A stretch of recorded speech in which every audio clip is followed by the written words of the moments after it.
Boa tarde galera.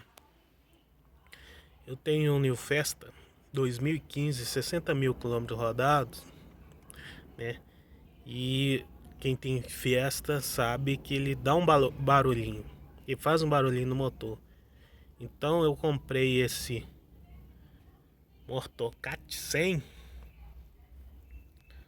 cara, coloquei esse no motor, né?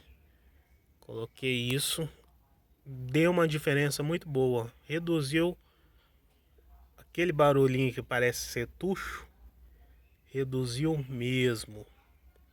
A diferença tá bacana. Vou mostrar para vocês como que ficou.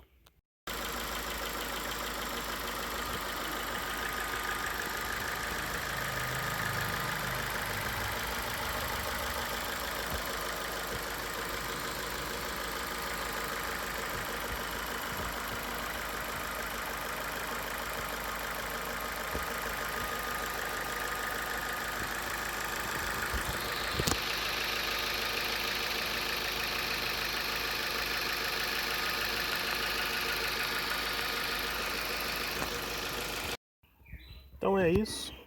Tá aí o valor. Custou R$ 52, né?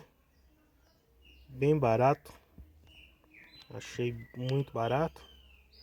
É isso. Quem tiver esse probleminha, usa ele aí que talvez resolva.